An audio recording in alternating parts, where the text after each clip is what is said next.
What's up guys, welcome back to Dead Malls, and welcome back to Southeast Iowa. Today we're in the tiny river town of Muscatine, taking a look at their very empty and retro 70s mall. Muscatine Mall. I know, the name is super original. We were here way back in Season 1 if you remember that, when this mall was nearly completely empty, with, say, a few businesses left near the entrance. And today, coming back in February 2022, there's even less, with several of the front entrance stores closed for good. This mall has struggled for nearly 2 decades, and how its doors are still open today is beyond me. But anyways, let's dive in and see the rich history and how Muscatine Mall is doing in February 2022.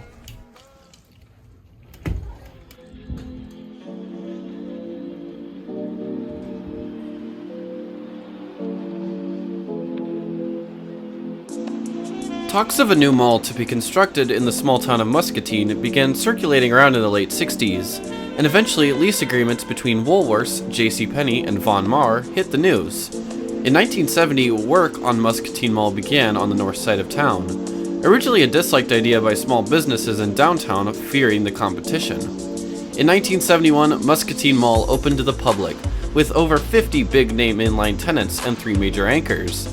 The mall was a wild success for the town and people loved it, featuring stores like B. Dalton, Musicland, Radio Shack, Walgreens, and Foot Locker, among many others.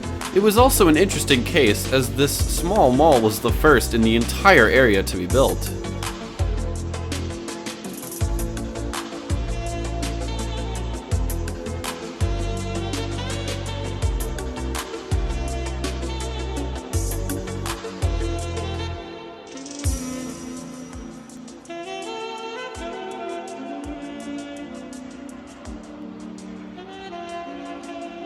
The first changes for Muscatine Mall began to come in the mid-80s, when at some point Woolworths became Walmart, bringing the up-and-coming name to the area and to the mall. Things would start to go downhill for the mall, however, as the late 90s roared in. Walmart wouldn't stay long, as in 1997 they would leave for a brand new supercenter just down the road. Just a year later, Menards would open in the former space, building a brand new outdoor merchandise area in the back. That same year, Von Maur would leave, being a big blow to the mall's lineup, losing a major and prominent anchor. The space would quickly be swept up by the less impressive Staples. The mall in the late 90s was quickly losing its charm. Many of the chain retailers were leaving, with smaller discount brands opening in their place.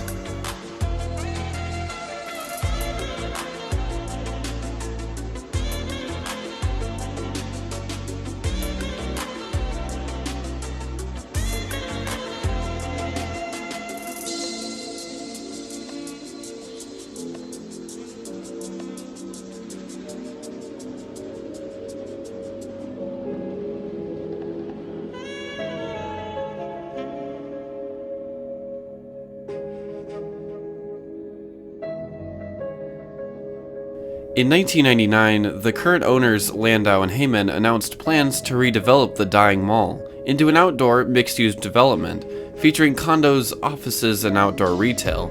However, these plans fell through and nothing ever came of the project. As the 2000s began, the mall's future was very uncertain, losing almost all national retailers.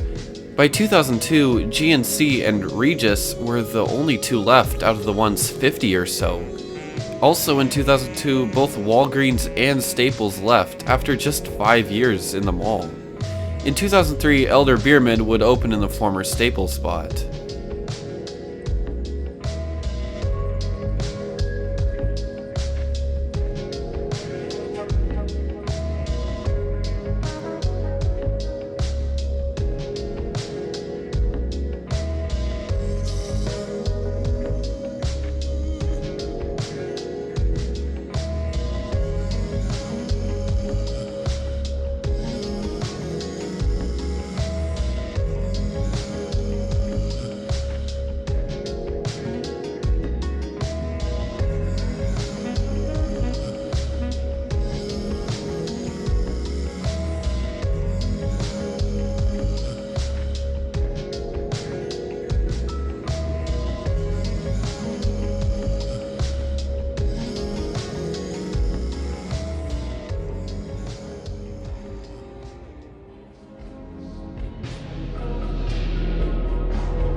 In 2006, Lando and Heyman sold the mall to a group of local businessmen, hoping to revitalize it.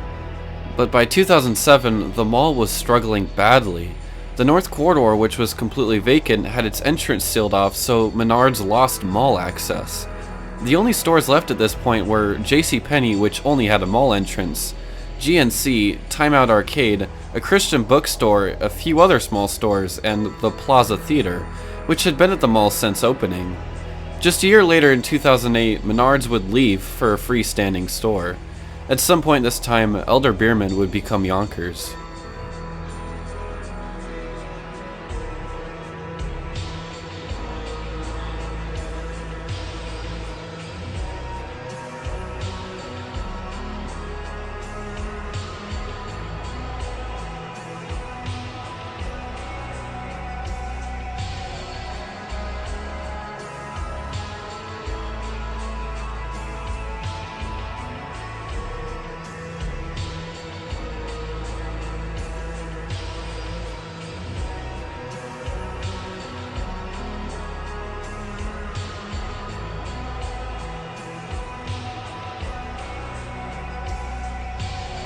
In 2012, Plaza Theaters would leave the mall for a new theater in town, ending their 41-year run. Just 2 years later, JCPenney would close for good also, a sign of the end times for Muscatine Mall, as the already struggling Yonkers company was the only anchor left. The old Menards space would be divided up into a few front-facing stores around this time. In March of 2019, Yonkers announced closure of their Muscatine location, and that summer would leave the mall. Now anchorless, the mall was left with nothing, featuring almost no stores amid its 70s architecture.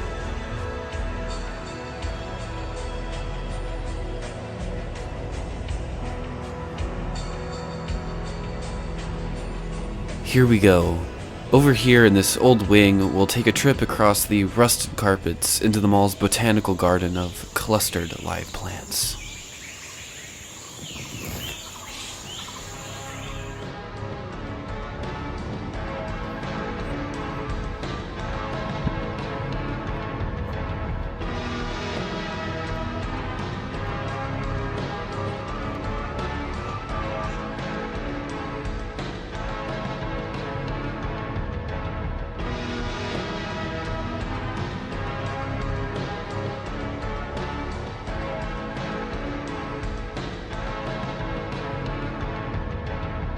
Coming up here to this strange wooden storefront, it features small, almost grass-like stages with lights above them. What this space was, I'm not sure, so any Muscatine residents, what was here, and what sat on those little stages?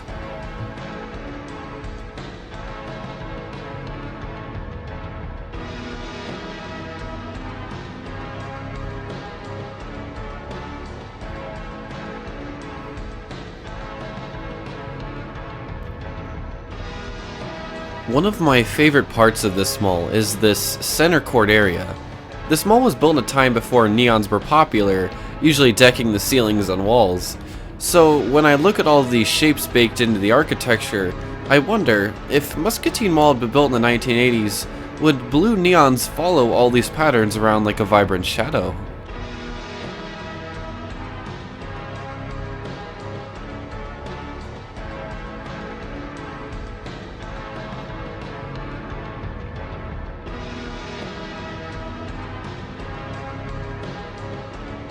In a moment here, the music will subside, and in its place, raw audio of just how quiet it is in here.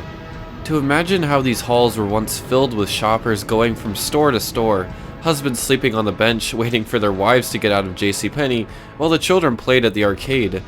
Now it all just seems like a faint memory, with these empty hallways and label scars above empty storefronts telling stories of a past life.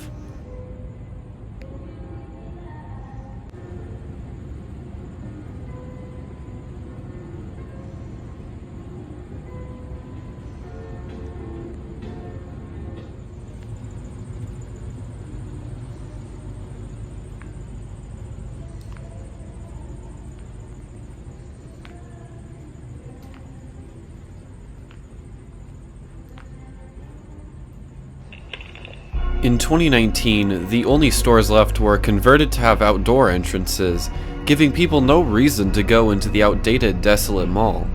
I visited this time around summer of 2020, and it was sad then, but now, I just don't even know how they keep the lights on.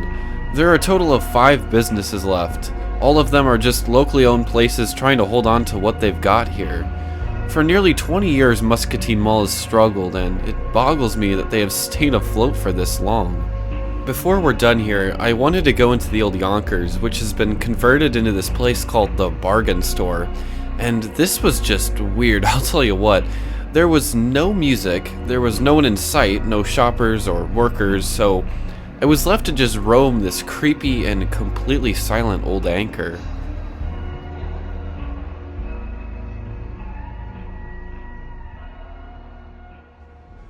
Guys, I want to thank you so much for watching the Season 3 finale. Muscatine Mall will always be one of my favorite Eastern Iowa malls. I don't know if I'll ever get to come back, but I'm glad I saw it while it's still standing. And you should too. If you're ever in the area, stop by Muscatine Mall and support the small businesses, or what little is left of them. If you guys enjoy my Dead Mall content, consider subscribing so you don't miss out on future Dead Malls episodes. And starting now, if you join a certain tier on the Patreon, I'll send you a monthly Dead Mall Polaroid taken and signed by me. Next week, caught myself there. There won't be a next week. Season 3 was a great time for me, a great time to get back into YouTube and get me out of a hard spot in life, and see these places I love with a passion again. Season 4 will premiere on July 4th, exactly 1 month from now. Together we'll all begin the Cincinnati expedition, which I am so excited to start. So until then, peace out guys, and see y'all later. Think about